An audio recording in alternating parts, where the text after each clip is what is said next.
know him. That is the wonderful John McCormick behind the Oculus Rift glasses. And I think that it's also a very important time for dance because of the growing number of human-computer interfaces, Oculus goggles being one of the key examples, Google, the cardboard, Google VR goggles, virtual reality, and with it, the creation of a 3D environment in which human movement is sensed and is integrated into the movement of that system is becoming very cheap, it's becoming very well known, and it is entirely possible that it will be the basis for digital technology communication in the future. So understanding and being a part of that, I think it would be a really ironic if dance as a discipline were not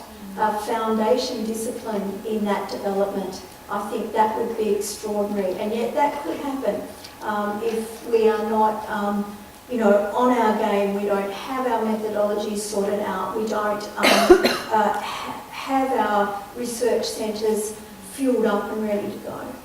Okay, enough sermon. On. So, anxiety around, and any of you who know the wonderful John McCormick, who's a research fellow at our lab, knows that he's one of the least anxious people on the planet, so I thought it was kind of fun to leave him there. The question I think is, does technology reduce or augment dance? And that's the basis of the anxiety. Since Peggy Phelan and Philip Oslander sort of defined that debate around mediatising dance, or performance I should say, and the problem of abstracting performance from that body-to-body, person-to-person experience, we've had this kind of anxiety about what technology does to and with performance. And on the one hand are the people that say we should resist technology because the theatre is the one place, despite the fact that a lot of technology, of course, has been going on for centuries behind the theatre, but leaving that aside because it's not entirely relevant to the point that I'm making,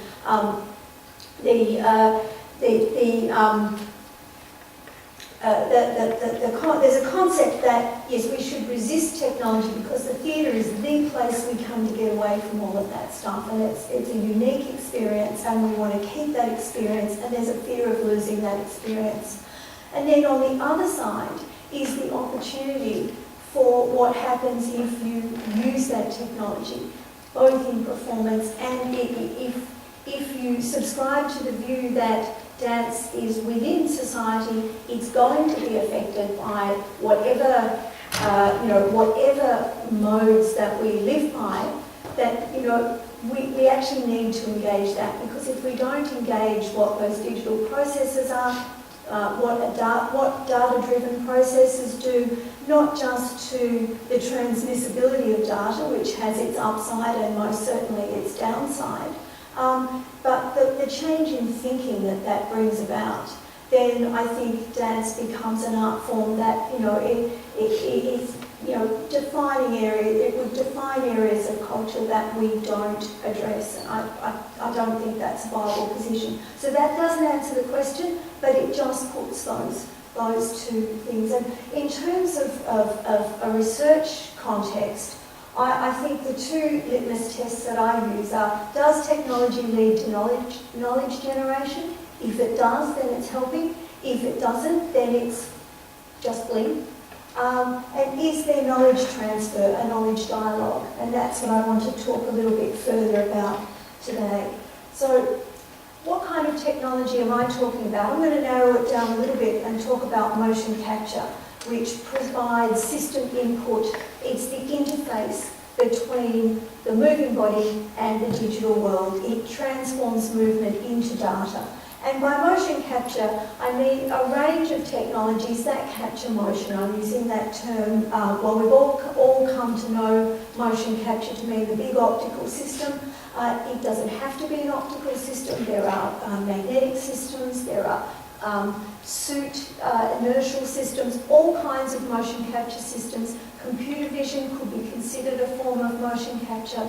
So I'm talking about that in the most sort of general way there. And of course, when it comes to motion capture, when it comes to the interface between movement and technology, we have a history of kind of, 2-3 decades of performance technology work which essentially takes that transformation or that exchange between movement data and whether it's a visualizing technology, a sonifying technology, or a triggering technology, whatever that is, takes that work and makes performance out of that. So we've had decades of really wonderful interactive environments.